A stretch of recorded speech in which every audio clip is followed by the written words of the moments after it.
Thank you guys for joining us in the first ever episode of the Not Too Serious series, wherein we talk about things seriously but not too seriously. Why? Well, that's because I am just like you, not a dermatologist. No expert here, honey. This is not a Try Guys episode. And for today, we're going to be talking about skincare research. But before I get into the tips, I just want to tell you guys a little bit of a background on how I personally approach skincare. I'm the kind of person who wants to go around in the actual shop, look at the displays, test out all the testers. Like, seriously, I'm gonna swatch everything. Like, I know that's a moisturizer, but I'm putting on my skin. I'm gonna be like, yup, that's good, let's get that one.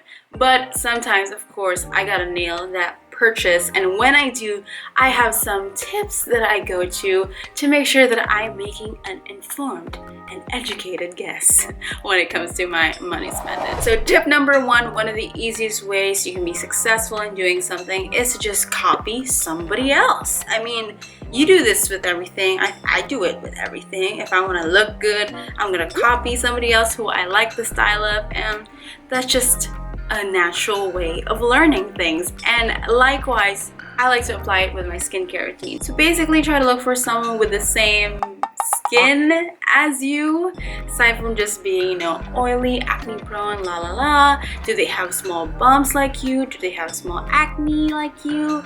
Do you have a dry patch thing going on in your face? And after you find that person, just try to see what they recommend skincare wise. But of course, you cannot stop there and just, you know, completely copy paste that skincare routine. You gotta do a little bit of digging yourself. In general, if I want to see other people's feedback on a skincare product, I will go on Reddit. I just go Cosrx, blah blah, Reddit on Google, and then whichever threads come out, I just read through that. But in general, it is a hit or miss situation. Usually, for the most part, new items, like a lot of hype products that just came out, wouldn't really have a lot of really good Reddit threads out there. But for older stuff, Reddit will usually have tons and tons of feedback to choose from, and it's really all about filtering it down, you know, narrowing it down to what is most relevant for you. And for me, really, I look out for people with the same geographic location as me. I love it when people go, I'm from the Philippines, and I'm like, yes, I'm reading you, a person with the same climate as me. Especially like with moisturizers, because of course, like if you're in the freaking, I don't know, Alaska, the Laneige water sleeping mask won't work for you because, you know, it's cold as heck there and you need moisture. But if you're in a humid country like the Philippines, it might just do the job like perfectly. And of course, looking for someone with the same skin type as you. I just realized that tips 1 and 2 are basically saying just go stalk some people, but yes, that is the tip. Come on, internet, this is what you have been made for. And the next tip I have for you guys is to go on these skincare ingredient analyst sort of websites. Like, I like Inside Decoder. Inside Decoder. I was like, why is the spelling like that?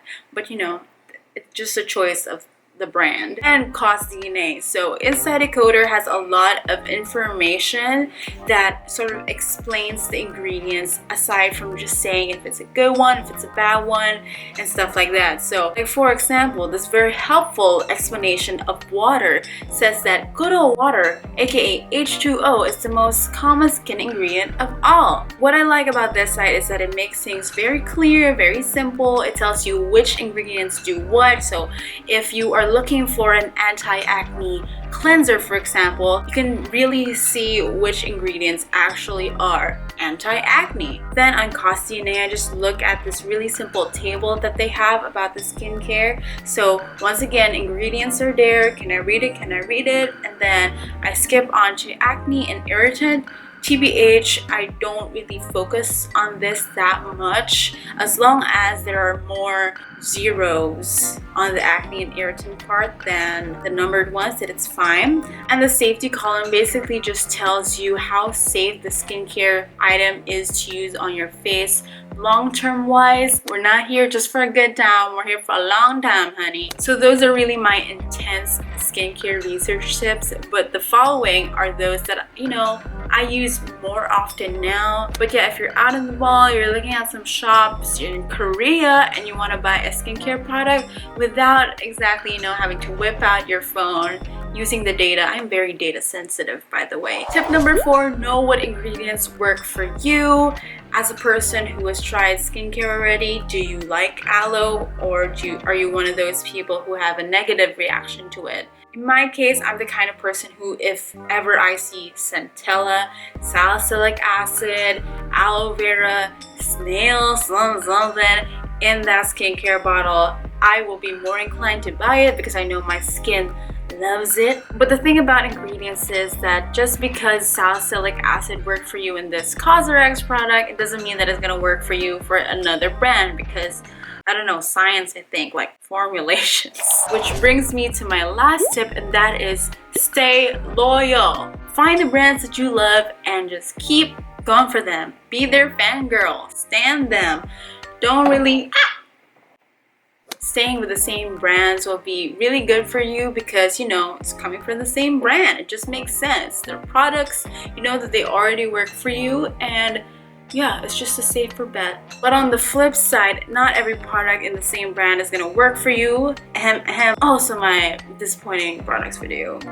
So yeah, I guess that's all my tips for you guys. If you have any other tips for the other people here or myself, please do make a comment down below, and you know, let's start that conversation. Or if that's too boring, let's talk about your favorite Pokemon, because I'm super excited for Detective Pokemon.